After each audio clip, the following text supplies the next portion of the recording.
We have about, well, as of this morning, we had 131 people registered, and I think very exciting. And I think we have about 140 or so right now. We're expecting about, I'm going to say 40 people to show up, 35 to 40. Very exciting. We've got wonderful presenters for you. Please do me a favor, move your mouse, and if you would, go down to the bottom of your screen, go to the left of that green share button, to the left of it. Get that chat box, open it up. And the reason I want you to open it up, I want you to type in your name and where you're from. I want you to get used to it. I see you, Kim and Sara and Jody and Dawn and all of you guys. I love it that you're coming in. Jessica, Charita, Petra, Carol, Kat, Dina. I love it. So Stacy. So what I would like to see you guys do is type in where you're from. Grace, we've got people from Louisville, Texas, New Jersey, California, Maryland, Tennessee, Arizona, Pennsylvania. Of course, Emma's for California, rubbing it in my face because I'm in the Midwest. Florida, California, this is great. So you're from all over. Now that you know how to use the chat box, I want you to use the chat box. I want you to put questions in, comments in. We will call on you. We love this. This is 45 minutes. We've got Emma Berry with us. She's a global, yeah, excuse me, global fitness authority and co-founder of Goodwill Soul Hunting, an executive search brand for purpose-led fit tech as well as tech companies. She does a lot of consulting to boutique studios as well, and she wrote a fabulous book on boutique studios. And she was a founding member of Les Mills International and a former director of Equinox. So this is very cool. And she has the most awesome bra on I've ever seen. Okay, not to mention Suad. Suad is from Hot Booty Ballet with over 15 years of experience as a professional dancer, instructor, personal trainer, group fitness program creator. Suad's passion and unique style allows her to help everyone go beyond their personal goals and fitness expectations.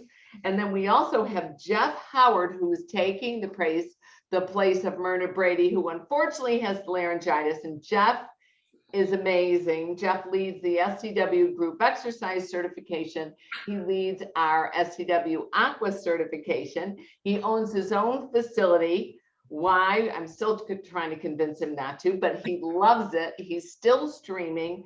And he's also, I don't think you guys know this, but he is instrumental in SCW making the decision to live stream from home. Seriously, he was like the first person to do this. So it's very, very exciting. So I'm very appreciative of all three of you. Suad, you were at the last conference I think you saw was DC Mania. Yes, I was.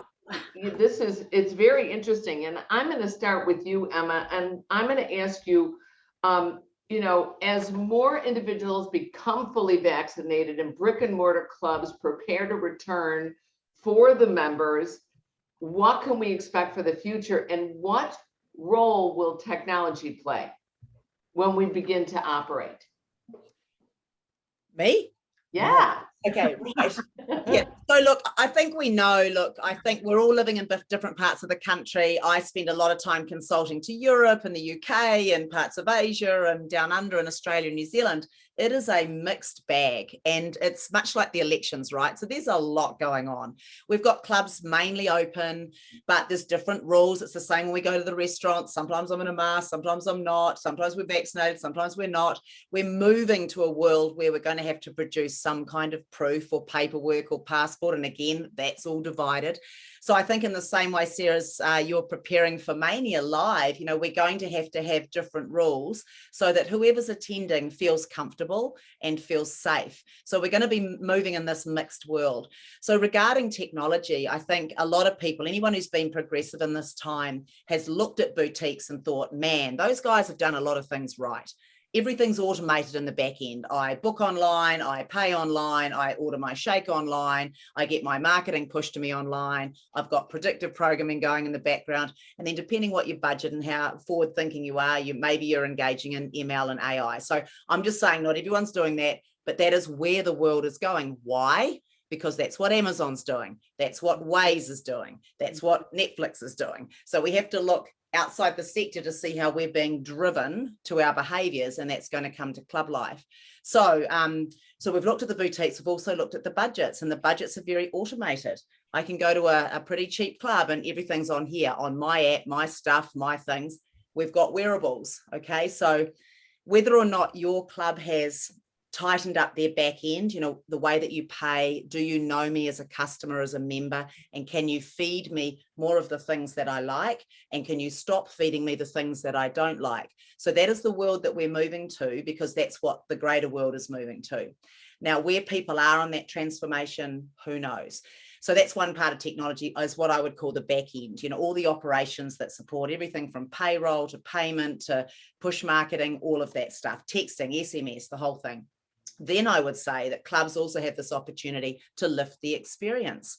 We know from the Les Mills research that Generation Active, we know that the Gen Zs and the millennials are 80% of the club goers now. So they want social, they want better experiences, more light and sound and better instructors and more excitement.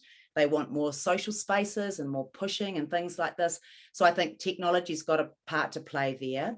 And then I would also say that technology also has a part to play in bookings. As we come back, is that class booked out? And we know from that wonderful research from Blair, from MXM during this time, that was one of the things people loved about COVID, was I have to book now. So I know that my spot is there. I know that my equipment is there and it's clean and it's my space. So that was one of the things that people liked. So I think that will be in there.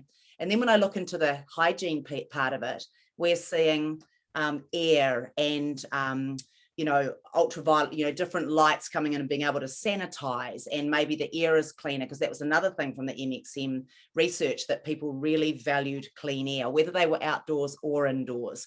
In fact, in Central Europe right now, you actually have a CO2 meter, and if it's the wrong thing, you have to close. So you've got all these different rules. And I would say those are some of the ways that technology are going to be showing up as our clubs come back. Yeah, and I see technology being so important. We see it just on our websites. Like, as soon as something is not working, it's not like they go into the chat box and tell you. It's not like they pick up the phone or they text you. They just dump you. They jump off the site, and you better hope that somebody catches it and informs you. Because if they don't trust your technology, they're not going to trust you, and you've lost their business. Jeff, you're nodding. Please share with us. I just want to say the same thing. I think that, here in Louisville, our gyms are open, and we're now mask free and all these things happening. And what I see is happening is the Group X schedule hasn't come back full force. And there's a reason why, though, as well. In our studios, we'll find members all the time with their iPhones with their favorite class of that teacher that they've been taking during COVID. And they're putting it on the floor, and they're taking their classes that they did with COVID, but they brought it inside into the studio. So even though we have live classes, but maybe they still want that person that they like. And I think that we shouldn't be ashamed. They're still coming in. They're still paying their membership. That's still happening. I also know that we have moved Peloton bikes onto our floor, because Peloton bikes, we want them to come in, and we want them to still pay their dues, come in and see us, but they were doing Peloton at home, so we had to offer them Pelotons as well in the space that brick and mortar that we have. I definitely think that the heart rate monitor and all that stuff is the way to go. I disagree a little bit with the sign up of classes a little bit. I released signing up for classes here in Louisville because we don't need to do that anymore. And there was a relief. Like, I started on Monday, no longer signing up, and I had 48 people show up because some of them weren't comfortable with that, or they felt they had missed the time zone where they could sign in on it, if that makes sense. I don't know if that helps anything, but I do think we shouldn't be afraid of them still working out with people on their phones, but they're doing it in the studio, so we should be okay with that. I kind of agree with you about the sign up. They love the ability just to show up. My husband and I take this yoga class outside in Chicago, right on the grass by Northwestern University, looking at Lake Michigan and the city in the distance. Oh my gosh, it's so beautiful. We just show up. I used to sign up, I'd put my credit card in and blah, blah, blah. Now I just show up and I pay after class. I'm just, I'm sick of the restrictions and the control. Suad, do you see technology really affecting your business and your clients? Yes and no. I think technology offers the opportunity to be with the instructors you love and do the workouts you love, but the community, the camaraderie, and the human connection can only be found in a classroom or in a studio in a gym. So it's funny because sometimes we find people saying, hey, I was doing hot booty ballet on Monday, Tuesday, but I come in your in-person class on Saturday. And so I kind of see people doing a little bit of everything. They don't necessarily want to be in a class 5 days a week either. Do you know what I mean? So they're kind of like just testing the waters. Do they feel safe? Are they secure? But talking about clean air, we bought like the machines, the medical hospital grade machines that change air every 15 minutes and plexiglasses between each spinning bike and treadmill. And we have spent $150,000 on really being safe and secure so that our members feel good. But sometimes when you're teaching and there's so many plexiglass, it doesn't matter how much I scream. First we had the mask, then the play. It's like, what?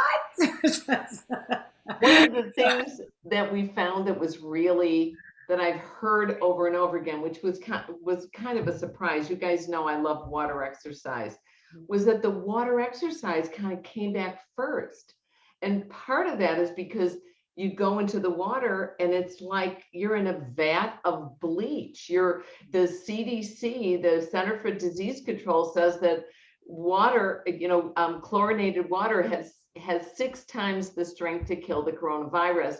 And they already had the ventilation systems in the pool area that circulated the air every 6 minutes, not 10, but 6. It was like one of the safest environments you can get in. You get in there, get yourself wet, you dunk your noodle, you're sanitized. So that was interesting. But how in the world do you stream water exercise? Pardon the pun. How do we do this?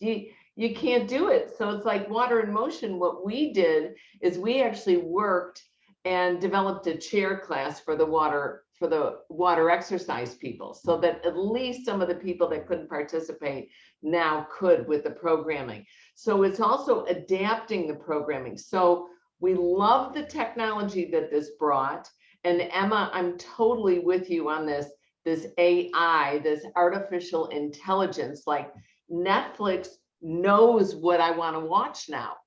It's like my phone, if it hears me talking about, Everyone hears you. About, oh my God, there was this great Eli Tahari sale over the weekend.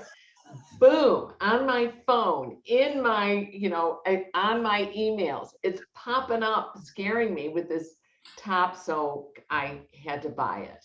And then, it's not my fault. I keep telling my husband it's not my fault.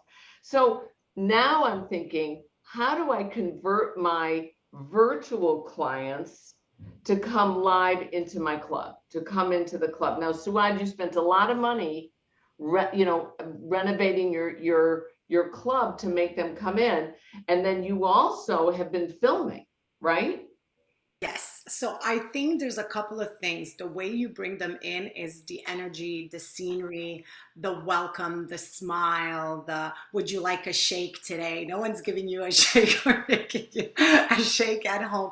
So I think part of the in-person experience is a little bit to do with service. And we don't talk much about service, but I come from Abu Dhabi and Dubai, and we love service.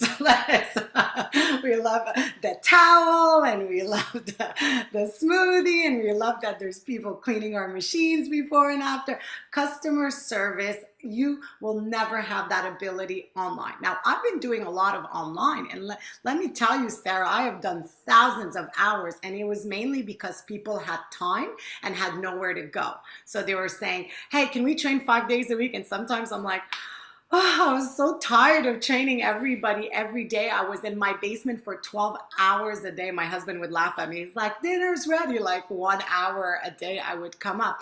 But it kept them alert, it kept them fit, and it kept all the hormones, it kept them happy, the serotonin. So that is what the online brought to them. But as soon as you're like, hey guys, I'm back at the gym, would love to see you. Like, don't be shy to write your members. Don't be shy. You can communicate any way they want to be communicated with. Because sometimes we send an email and we're like, yeah, but we sent an email. But sometimes that one sentence that I copy paste to my like 50 prime clients makes such a big difference. We sold out our classes in 24 hours off a nice text message. And the text messages, 90% of all text messages are opened versus 11% of emails.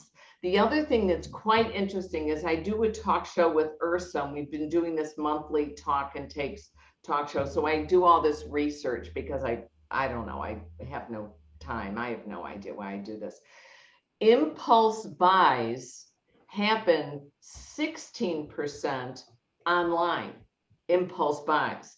Yet when you walk into a facility, it's 23% online. I mean, 23% are impulse buys. Impulse buys doesn't mean, okay, the Eli Tahari shirt. You know, it means, you know, do you need socks? Did you walk in? Do you want the shape? It also means, do you want a personal training session? Do you want to upgrade to a full monthly or 6-month membership? This will make it easier on you. So these impulse buys are very, very important to get them into the facility.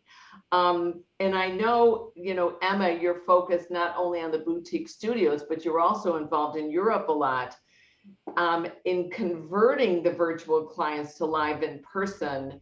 Are there any other techniques you see that people might be using through technology or other means?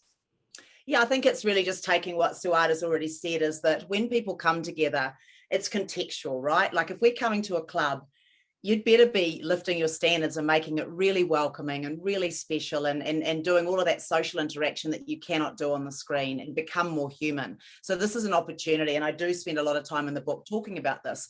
We're in the experience economy, we're in the attention economy, we're in, you know, there's so many things coming in right now, but it's got to be special. You've got to come in and you've got to feel like you've been touched and seen and heard and excited, and you need to be driven. And another thing that I'm hearing from a lot of people who've just come back, we've got people who might have had 15 months off their fitness regime. Don't come in and kill them on the first day. Like, it's make it happy and make them want to come back tomorrow. Like, that's so much more powerful than, you know, I'm going to get you back in shape and we're going to kill those calories. We're going to get rid of that COVID 15 or 25 or whatever it is. It's 25 actually in the UK, which is what happened there. I think it's 15, whatever. The point is, what do we need right now? We're all fragile. We've had a hell of a year, you know, and it's like, we're not the same person we were before. And we're probably not physically the same person, even if we trained and did 1,000 burpees in our garage. Yeah. So I just think, be really cognizant of what we're trying to do, make people feel great, celebrate the joy of movement rather than perhaps the result. And that's, I think that's a message that's coming out anyway, is rather than the 6-pack and this is the gym, because that's, you know, we mucked up. Our marketing message was not good, and the politicians told us so, and so did half the market. So if we're going to be essential, we have to start behaving in a very inclusive and different way and watch our language. And we're more diverse now. You know, we've been through social upheaval. We've been through, you know, all the colors of the rainbow. We've got to just be accepting and meet people where they are now. So be more human, be more entertaining, more caring, more connective, more rise up. This is our time. We're all cheerleaders, you know. Get out there. And I totally agree. And I enjoy what's happening, especially in the marketing arena. And there was a wonderful research study done by University of Michigan. And it was a woman, and it'll come to me probably at about 7 p.m. tonight, with 15 minutes after the webinar ends. But she did this research and she looked at marketing, what was happening, and that we were frightening people away with these 6-packs. And so now I look at Lululemon and I'm seeing all sizes and colors of individuals that are being promoted. And I think we need to embrace this diversity to get people to be able to come back to us. So I totally agree with you, Emma, that I see it. The other thing you guys might want to be cognizant of is I've seen, typically we're monitoring what people are teaching through our Mania conferences. And we've done this all throughout COVID as well. We saw active agers surfacing up because they're so loyal that when you make the investment of securing those individuals to become members, they stay as members longer. So your investment to get them, yes, we love the millennials, but they're gone. They're going back to school. They'll go try this, they'll try that. So we can keep those. And the other thing that I saw rise up with all our research with the Mania conferences is the live streaming, the active aging, our aqua programs, the nutrition summit we just did, strength training. So I was really surprised by that. Personal training, we know personal training elevated a little bit because you were terrified to get around all these other people and get the virus from them. But the strength training now seems to be rising because all we could use before was body weight. And now we can go into the gym, and before it was like, you know, getting a kettle weight was like a miracle online. Remember that? And, you know, hand weights. I was so excited. They came like 2 weeks ago. I'm like, thank you for the hand weights. I ordered what, 15 months ago. So, and yes, I just see Leslie says kettlebell exercises are on the rise. That's what she's found. And Rocky says active agers are very consistent and loyal. So it is interesting what's happening. Jeff, what do you see with, and you know, it's unbelievable that you opened a facility during COVID. What's wrong with you? I did not want to do it, guys. But basically, I kind of did what we all did. I was streaming live, and I would have members. I had a member on either side of me. Well, then I got phone calls by more members. Can I come in? And then more and more and more. And by half during COVID, we were outside all the time. I was getting like 40 people that wanted to work out outside. And then it started getting cold, so we had to come inside. And so somebody found me a studio. And so the 40 people that were doing my workout outside came inside. But I agree with everything that everybody's saying. And I love what Sara said about they want to come in and do live, but they want the option to be able to do it at home if they can't make it in. Because remember this, daycare is a huge draw for a lot of our facilities. And I don't have daycare at my facility, so I have a lot of evening classes. And so the kids are off of school now here in Louisville. I don't know about where y'all are. And so the kids are going to camps are open now in Louisville as well. So the kids are doing stuff, but that's a huge factor of what's happening. But I agree with what Emma's saying is it's our time to kind of shine. Like it's our time to give them options. I just taught a class at 5:30 and I had 30 people show up and I'm like, one person didn't have shoes. I'm like, before in the gym, we'd be like, oh my God, you can't work out without shoes. What did I do? I taught the whole class barefoot. Everybody take your shoes off. We're going barefoot tonight. And I used a yoga block as a step or a riser. And I just twisted it. But because of that, it made it fun for them. It made it like, oh, okay, we're part of a team. And I'll be honest with you, I had to get on this call, and my members stood out in the lobby and hung out for like 15 minutes. And that's what we want, guys. We want that sense of community that they're hungry for. So for me, I'll always stream live.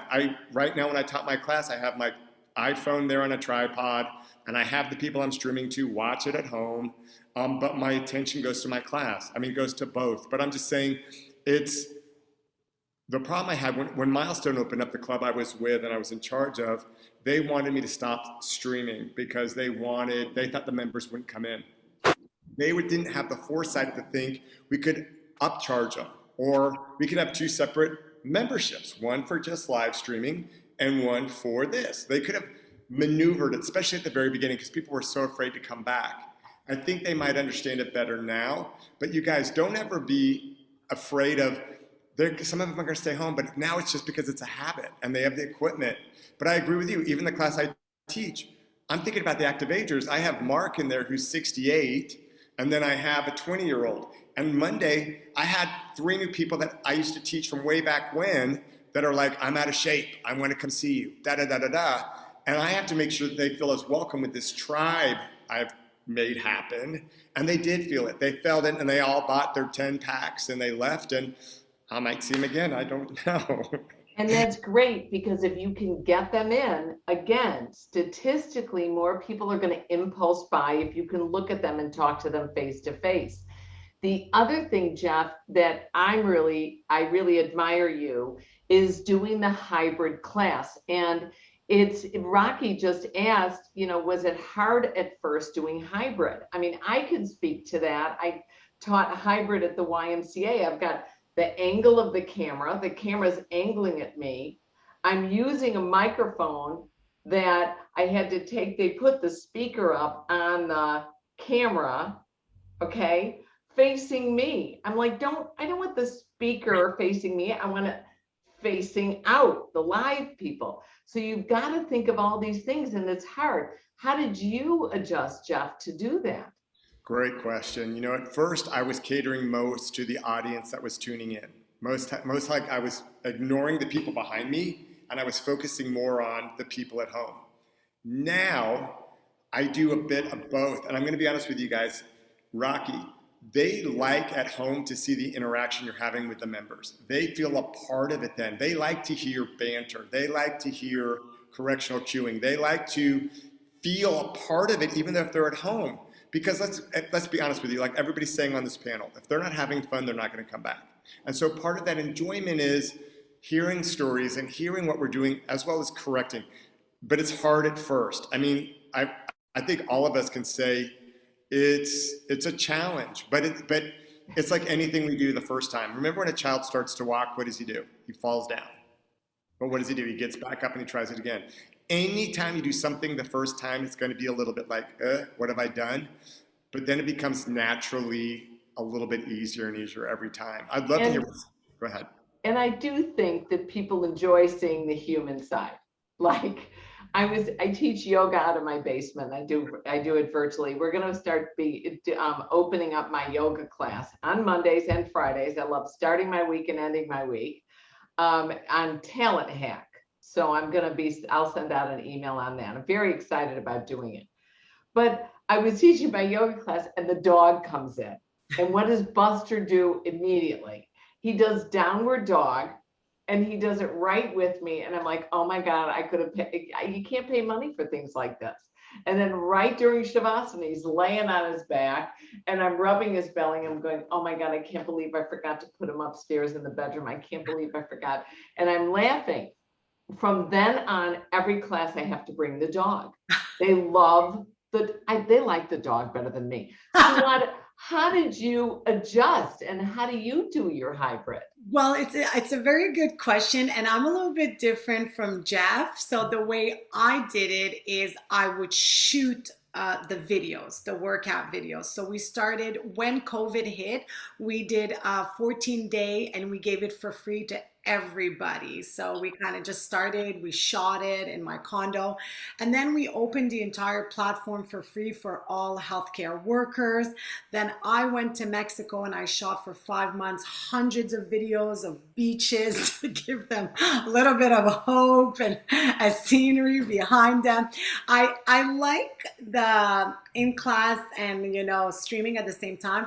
But I find that when I film it independently, then I focus about the people at home and I'm really in it cracking jokes. And the same thing you say, you have somebody walking behind you, you have a stray dog that comes to see you, you have a kid that's like, so they love that. And then when I'm in person, I really focus on the people. So I did it a little bit differently. You can do them at the same time, guys. It's not a problem at all. Or you can film yourself. You wake up one day and you say, today I'm doing 6 workouts of 30 minutes and I'm going to upload them, get them edited and put them on my platform. And a lot of people who did my classes virtually also were members on the platform, and now we're also members that come in studio. It doesn't have to be one or the other. You don't have to mix everything together. Like, we like our soup, we like our salads, we like our drinks, you can offer them different, and everybody learns differently, guys. So don't forget that everybody learns differently, and you do not have to be a big production company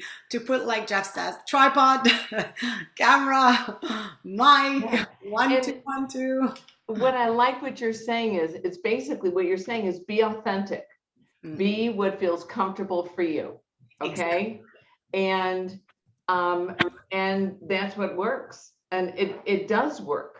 Now, what is the relationship between fitness instructors and studio owners? What do you think it's going to look like in the future? Emma? Yeah, so you're managing talent. So I'll let Suad tell you her story because she does some really cool things with staff.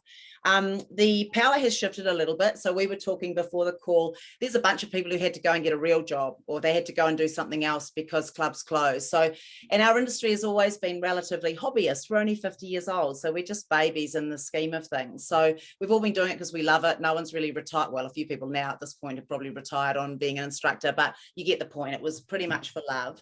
And then I think what's happening now is some people, a small group of people, have gone off and been able to convert to a very high virtual audience, and some of them are making a decent amount of money. But let's not get too carried away. That hasn't worked for us, and it won't have worked for some of the people on the call. It will for others. So there's a subset that have managed because they got the technology, or they had the audience, or they were influencing enough, because it's very influencer behavior, and they were able to do that. So in that case, some people are leaving. I know some people that have been very successful online, but they still love coming to the club for that live experience, and they're doing both. There's a bunch of people I dance with around LA. They still teach at Equinox, but they make a hell of a lot more money on the tennis court over here. So you've kind of got that thing going on.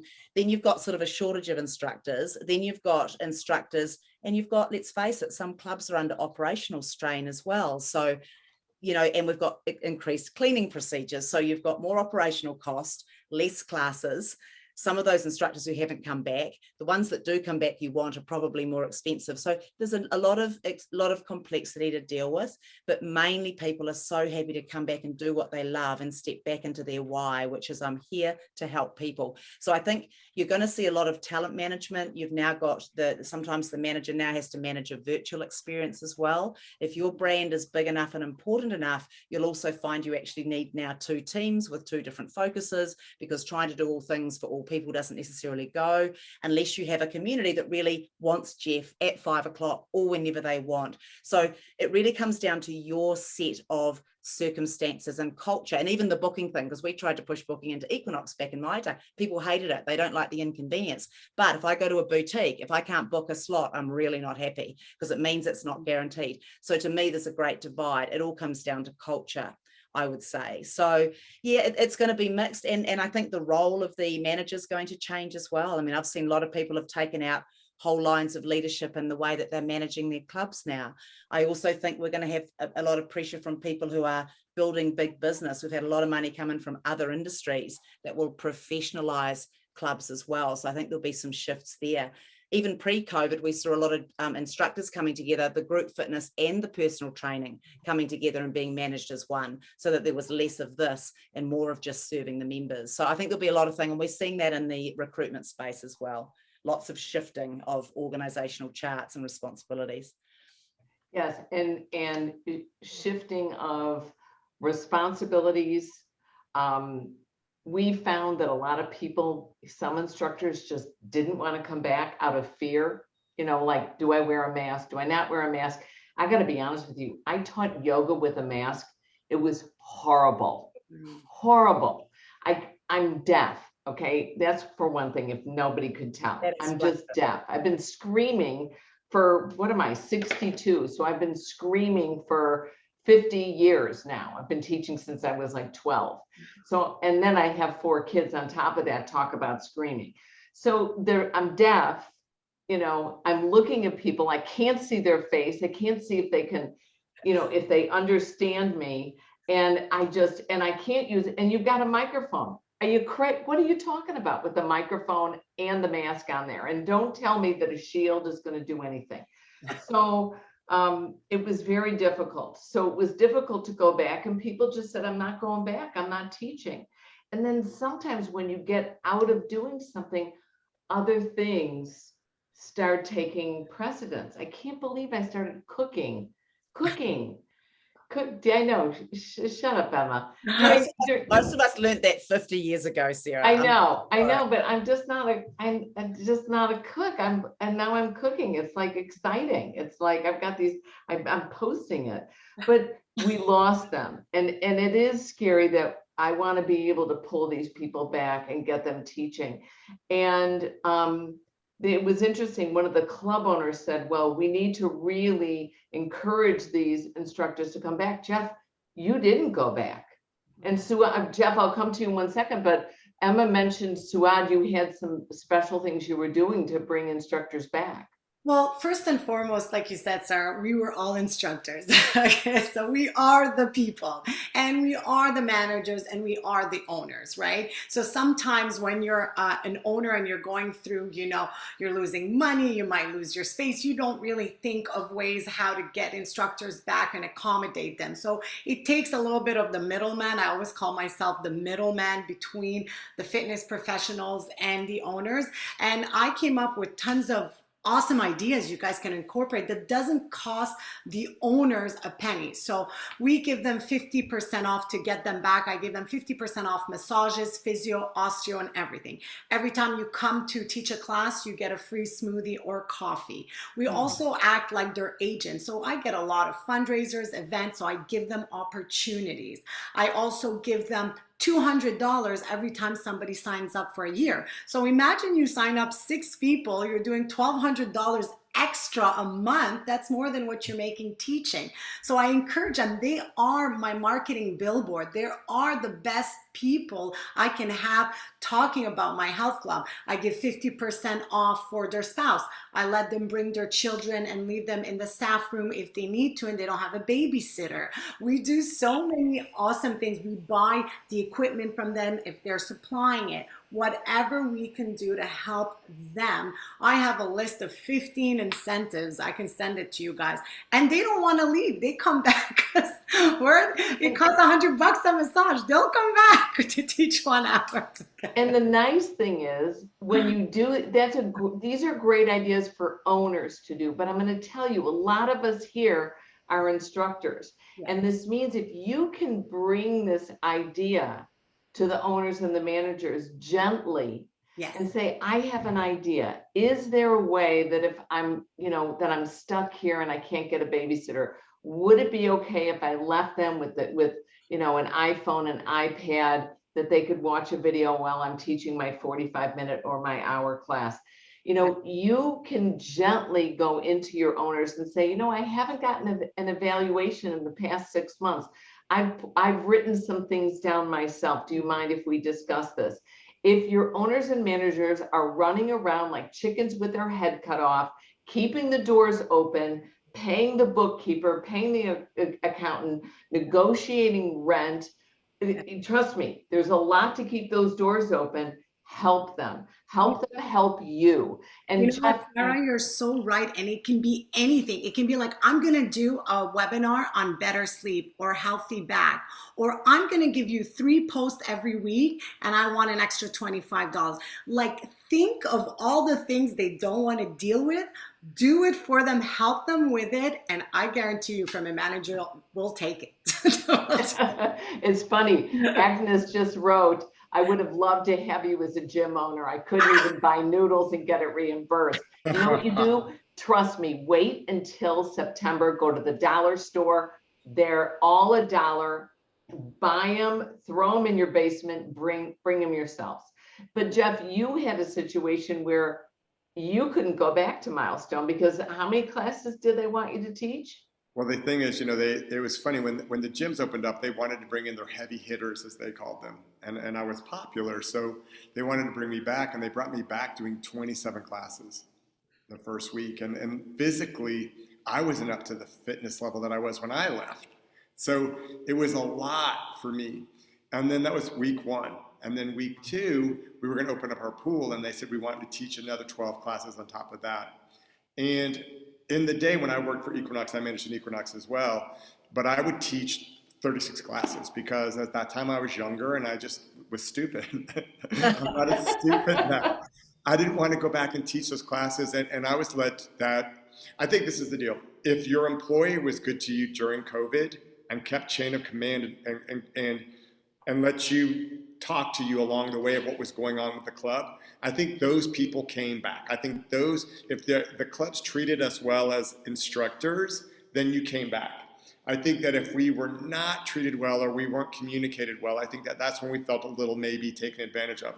But I've only ever been a fitness instructor my entire life. And so for me, I'm very pro us. And I want to let you guys know that this is your time. There is a shortage of teachers. Like Sara just said, look at everybody shaking their heads. I know that we are having problems finding teachers here in Louisville. And the thing is, what I'm very proud of all my teachers here on the call is you all even furthered your education with learning other things. So many of you took certifications and you became personal trainers in nutrition and wellness. And even more, you thought outside the boxes and you spent time to learn different things, which made you more marketable, which I love. So there is a shortage. So now you can go in and you can renegotiate. You can go in and say, listen, I want to come back. I'm so happy to come back.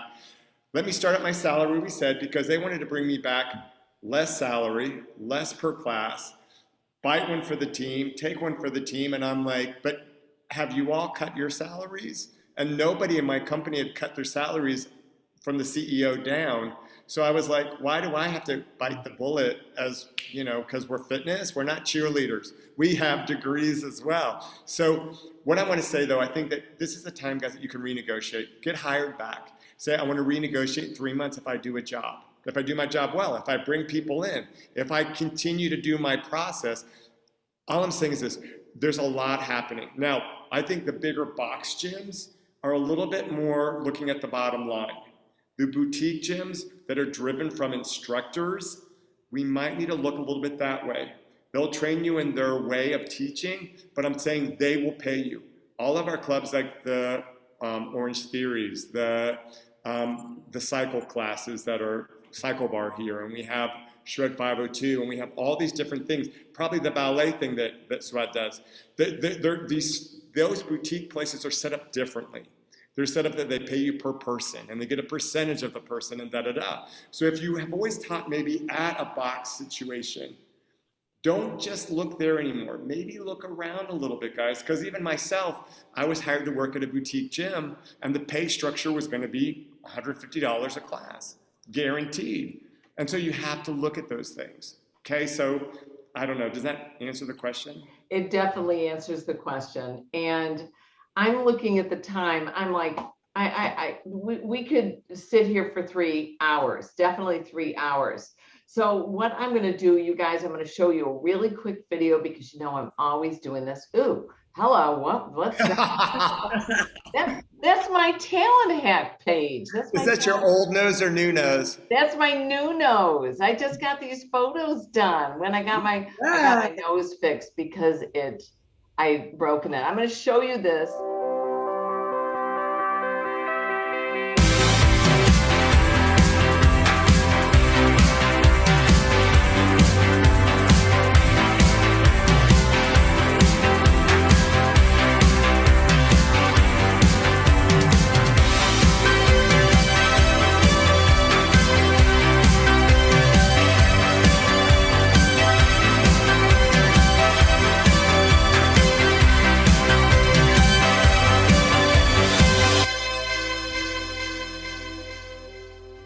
Active Aging Summit is actually July 24th and 25th. And we also 72 sessions that we have, 33 different presenters. It's actually up to 19 CEUs, which is interesting. We got more CEUs. AFA and NASM were wonderful, and they said they would give us more CEUs for recorded sessions. So I'm so excited. And we have a functional trainer Apex coming up, which is for as low as $99. This is kind of a cool thing.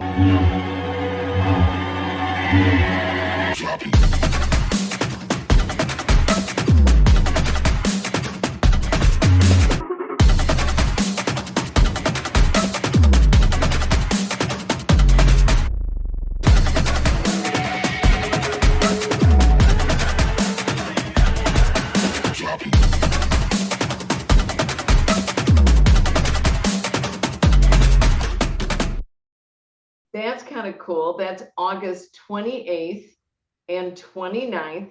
And we have that 1-day option, which is awesome. And then, oh, this is exciting. This is my favorite. Guess what's happening? I sound like an idiot, but I love this.